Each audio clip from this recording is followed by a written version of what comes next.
yada yada. I'm reading this. Okay, let's move on. Hello and welcome back to my channel. It's Tina. And today I am excited because we're looking at the thriller, mystery, suspense, and horror novels that are coming out for September 2025. And I feel like September, we are officially heading into fall. We're going to have some good new releases here. And what I like about this list that I'm bringing today is that there are not obvious ones. There are some really unique titles that I'm including, and I'm going to go by pub date, so that you have an idea about what's going to be coming out when. Starting strong with a book called Blood as Bright as the Moon by Andrea Morstibellini.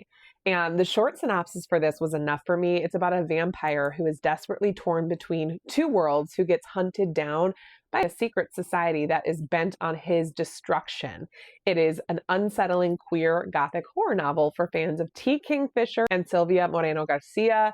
It takes place in Frankenstein, Germany, and Ambrose is the vampire that we're following. And apparently, all of these vampires are under the spell of this charismatic leader, and they have a grand plan to build wings and fly to the moon, where a safe haven awaits for all vampires. But Ambrose is harboring a secret. He is in love with a human, and he doesn't want to leave. But if he breaks away from his pack, the powers that be are going to come after him. So it's basically what's going to happen if he finds himself at the center of this terrifying and mysterious experiment. I love the cover for this. One of my favorite covers for the year so far. It's gorgeous, and I'm very tempted. Next for September 2nd is Spider to the Fly, and this is about a true crime author that helps in a desperate hunt for a killer. They're calling him the heir to Stephen King, so we'll have to see about that. But this is for fans of cat and mouse serial killer games, which I can be hit or miss with those, but I'm curious enough. It also comped it to The Butcher and The Wren and The Jigsaw Man. It's about Ellie, who first became obsessed with the I-64 murders when she saw her own face on one of the victims, identical to every detail. The woman wasn't her, but it could have been. Compelled to discover the story of her doppelganger's death, Ellie writes this best-selling true crime novel about the serial killer, and she dubs it The Spider. 4 years later, the spider still hasn't been caught, and his victim count is climbing. Many of the bodies remain unidentified, but with Ellie's online network of true crime followers, that's slowly changing because they're working together to put some information together. Ellie has now identified multiple victims, and the law enforcement task force tracking down the spider pulls her in to help. And after Ellie's therapist is arrested for the murder, she becomes more determined than ever to help catch the spider. That sounds good, right? I feel like that has a lot going on, but also has high potential to be really creepy and right up my alley. Breathe In, Bleed Out by Brian McCauley. This is a blood-soaked thriller set at a remote healing retreat, and this is another horror novel. It's about Hannah, who's been running from her demons ever since she emerged from a harrowing wilderness trip without her fiance. No one knows exactly what happened the day Ben died, and Hannah would like to keep it that way, even if his ghost still haunts her, and she's having these nightmares that are ruining her waking life. So when her friend group gets this exclusive invitation to a restorative spiritual retreat in Joshua Tree, Hannah reluctantly agrees in search of a fresh start. And apparently there's a strange guru who is there, and he believes in the supernatural world. Hannah's skeptical, but then she soon finds herself healing through yoga, hot springs, and things like that. But this journey of self-discovery quickly descends into an all-out violent fight for self-preservation when a mysterious killer starts picking them off about one by one. I bet it's her dead fiance, right? Doesn't that seem obvious? I don't know. I've not read this one, but you'll have to let me know if I'm right. Okay, this next one's confusing me. I think it must be having a reprint or something, because it's called Love Mom by Ileana Zander. And I know people have recommended this to me already. And on Goodreads, it has a 4.24 average rating from 101,000 ratings. So I know it's out already. And I'm wondering if this is like getting a reprint, more traditional publisher. It's getting published on September 2nd by Poisoned Pen Press. But I am intrigued. I had no idea this was so popular. I have seen it around though. This one's about Mackenzie Casper, who is a brilliant student, but she is best known for her mother, a best-selling author whose dark, twisted thrillers have a dedicated worldwide fan base. And when her mother dies in an accident, fans across the world are left grieving. Inside are the pages of her mother's diary, and they begin with, "Want to know a secret? Love mom. What Mackenzie reads leaves her in shock, and then comes the second letter and the third. And of course, Mackenzie starts her own investigation and stumbles upon secrets that her family has lived with for years. And quickly, she realizes that her mother's path to stardom was etched with sinister lies that might have caught up with her. Sometimes fame is worth a murder or worse.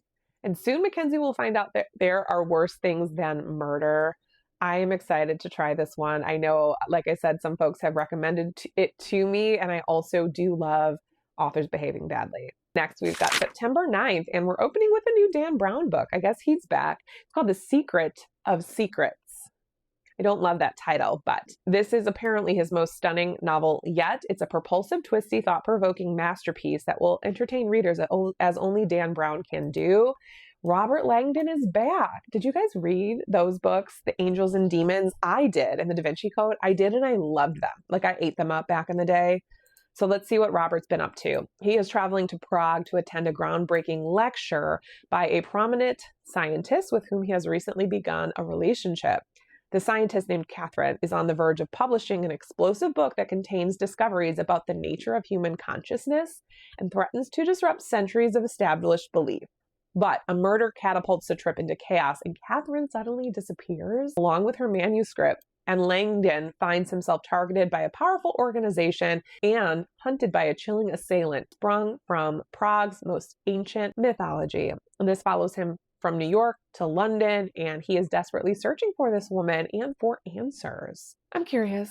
I have to admit, it sounds like it would be a page turner, and I want to see what he's been up to, right? I don't know. We'll see. Next is one that I don't know how to pronounce. Do you guys say macabre or macabre? I usually say macabre, but unclear. The book is called The Macabre by Kosoko Jackson, and this is an adult speculative novel, and it's a standalone. It's a time travel novel and a globe-hopping adventure. And it says, a picture is worth 1,000 nightmares. Art has always been an escape for this struggling painter named Louis, but other than his mom, who has recently passed away, no one has ever praised his work. If he's being honest, there's really no one in his life. So he is shocked when the British Museum reaches out to him and they have this unusual interest in his art. This is his chance to show the world what he's made of. He just has no idea that he might also be saving the world at the same time. Okay.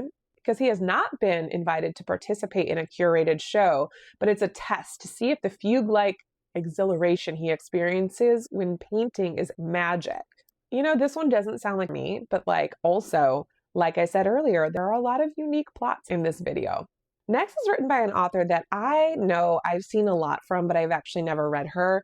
It's All This Could Be Yours by Hank Phillippi Ryan. And the question is a debut author's blockbuster bestseller about to ruin her life? So it follows debut sensation Tessa, who is on this whirlwind book tour for her instant bestseller. She's in a different city every night and receives standing ovations from her adoring fans, while her husband and their 2 children cheer her on from their brand new dream house. But there's a chilling problem with Tessa's triumphant book tour. She is being stalked by someone who's obsessed with not only sabotaging her career, but also with destroying her perfect family back home. She cannot untangle who's threatening to expose her darkest secrets. She'll lose her career, her family, and possibly her life. Sounds good. Again, I like author books, but it also reminds me of one already out by Robin Harding called The Haters. So we'll see if that one brings anything new to the table. Hot Wax also comes out in September. I told you about this one in my most recent book haul video, so if you'd like, watch that video and hear what it's about. But basically, this is the newest one from the author of If We Were Villains, and it's a vivid and immersive tale of one woman's reckless mission to make sense of the events that shattered her childhood and made her who she is. Eric LaRocca has another one coming out. It's called We Are Always Tender with Our Dead. It is the first installment in a new trilogy of his. It's supposed to be intense, visceral, and beautifully written, and a queer horror novel set in a New England town. They live in Burnt Sparrow, New Hampshire, and the lives of those residing in this town are forever altered after their faceless entities arrive on Christmas morning to perform a brutal act of violence, a senseless tragedy that can never be undone. While the townspeople grieve their losses and grapple with the aftermath of the attack, a young teenage boy named Rupert is forced to confront the painful realities of his family situation. Once relationships become intertwined and more carnage ensues as a result of the massacre, the town residents quickly learn that true retribution is futile, cruelty is earned, and certain thresholds must never be crossed no matter what. This is another one I talked about in my most recent mail video, 7 Reasons to Murder Your Dinner Guests. This is Agatha Christie's And Then There Were None, but it's updated. And it's about 7 strangers, of course, that meet for an anonymously hosted dinner party. As their, dinner is winding down, they get these cards in front of them and it predicts the age at which they'll die. And then they start dying at that age, which is kind of cool. Okay, are we reading this one? Let me know. You like Rachel Harrison's books. I am always, always tempted. I just saw that it was for September book of the month, and I really want this. I do. So I might have to get it. It's Play Nice by Rachel Harrison. A woman must confront the demons of her past when she attempts to fix up her childhood home. And this is her take on a haunted house novel. Something I love about Rachel Harrison's writing is that she takes a spooky theme every year and gives it an update. We've done vampires, we've done Satanism, she's done witches, and it doesn't always hit for me, but I always am curious about her books. This one is about Cleo, who leads a picture-perfect life as a stylist and influencer, but beneath the glossy veneer, she harbors a not-so-glamorous secret. She grew up in a haunted house. That's cool. Oh, not haunted, possessed. After her parents' messy divorce, her mother moved Cleo and her sisters into a house occupied by a demon, or so Alex claimed. That's not what Cleo's sisters remember or what the courts determined when they stripped her of custody after she went off the deep end, but their mom was insistent and even wrote a book about it. After Alex's sudden death, the supposedly possessed house passes to Cleo and her sisters. When her sisters see childhood trauma, Cleo sees an opportunity for a house-flipping content. Only as the home makeover process begins, she discovers there might be some truth to her mother's claims. Yada yada, I'm reading this. Okay, let's move on. You Weren't Meant to Be Human by Andrew Joseph White. Alien Meets Midsummer. And this is an adult debut novel about identity, survival, and transformation amidst an alien invasion in rural West Virginia. Festering masses of worms and flies have taken root in dark corners of Appalachia. In exchange for unwavering loyalty and fresh corpses, these hives offer a few struggling humans salvation, a fresh start. It's an offer that none can refuse. Among his hive's followers, Crane has found a chance to transition, should never speak again, and to live a life that won't destroy him. He's even met Levi, who is this handsome ex-Marine and brutal killer who treats him like a real man, mostly. But when Levi gets Crane pregnant and the hive demands the child's birth no matter the cost, Crane's desperation to make it stop will drive the community that saved him into a devastating spiral that can only end in blood. This is a deeply personal horror novel, a visceral statement about the lives of marginalized people in a hostile world, and it's comped to Stephen Graham Jones and Eric LaRocca. Next is The Bells by Lacey Dunham. This is dark academia, and it says the bells never tell. It's set in 1951 at the secluded Bellarton College, where Dina Williams is an outsider doing her best to blend into the wealthy and perfectly groomed peers she is surrounded by. Infamous for its strict rules as much as its prestige, attending Bellarton could give Dina the comfortable life she's always dreamed of. She quickly forms an alliance with 5 other freshmen on her floor, and soon they are singled out by the president's wife as the most promising girls of the class, and they are anointed the Bells. But no sisterhood is without secrets, and the Bells are no exception. They begin to test the limit of the campus rules, and as Dina begins to piece together the sinister history of the university, her own past threatens to come to light. This is a seductive coming-of-age story about the dark side of girlhood. Crooks by Lou Berney, and it is about the Mercurios, who are not your typical American family. They're career criminals chasing their version of the American dream. When Buddy and Lillian flee Vegas and set up shop in Oklahoma City, their 5 children are pulled into a life of risky grifts and getaways. This one spans 4 decades and follows 5 wildly different paths. It's an epic crime saga that follows each sibling as they wrestle with the inescapable pull of family business. If you're a mob lover, that one's for you. No Rest for the Wicked by Rachel Louise Adams. It takes place in a Hollywood-obsessed Midwestern town where everyone's on red alert after a local politician goes missing. And little do they know, it's only the beginning. It's been close to 20 years since forensic pathologist Dolores Hawthorne left her hometown of Little Horton, Wisconsin. The town is famous for its Halloween celebrations, but also its history of violent deaths linked to the holiday. To Dolores, it's the place she fled, family, bad memories, and all, until the FBI calls her to tell her her father, the former mayor turned U.S. senator, is missing under mysterious circumstances. So Halloween is fast approaching. and she must face the past that she left behind before it's too late. Also on September 16th, you have Grey Dawn by Walter Mosley. This is set in 1970s Los Angeles, where a private investigator named Easy Rollins is finally enjoying a hard-won peaceful life when a woman from his past becomes the center of a dangerous mystery. As he searches for her, her secrets threaten his life, and he faces the violent shifting powers of a city on the brink of change. Fiend by Alma Katsu. This is on September 16th. I really like Alma Katsu. I'm very much looking forward to this. She typically writes historical horror, but now she is turning her talent to the modern world for the first time. This is about an all-powerful family with an ancient evil under its thumb. Wait till you hear about this. Imagine if the Sackler family had a demon at their beck and call. So it's about the Bershra family, who runs one of the largest import-export companies in the world. And they've always been lucky. Their rivals suffer strokes, inconvenient buildings catch on fire, they've got earthquakes that, do things in their favor, etc.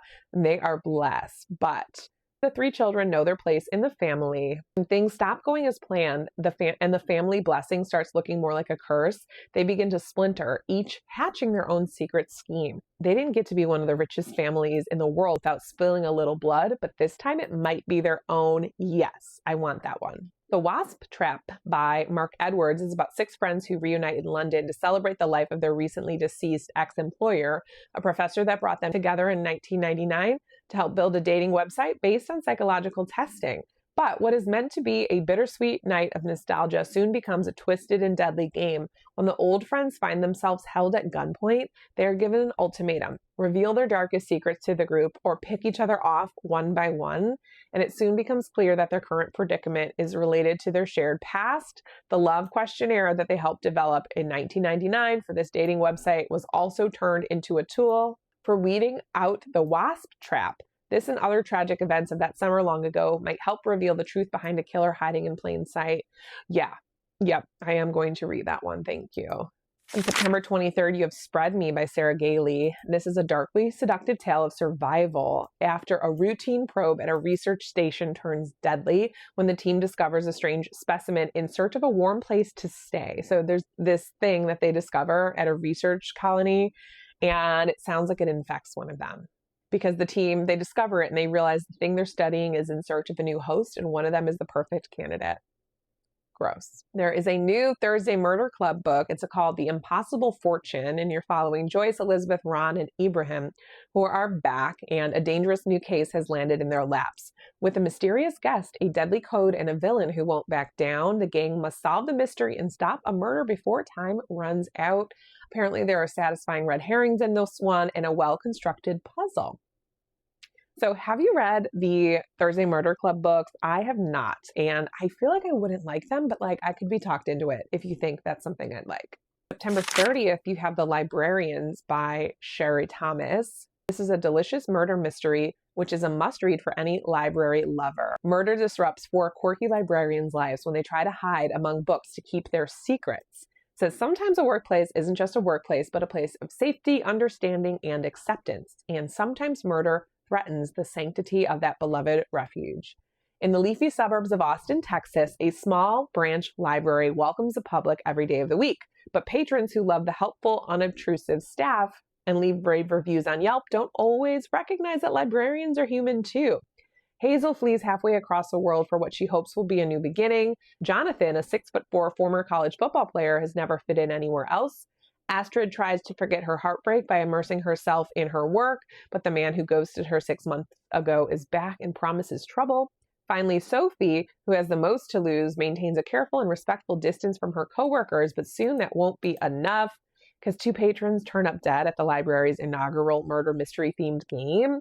And their quiet routines come crashing down because the only way that they can save the library and save themselves is to let go of their secrets and trust each other. Cute.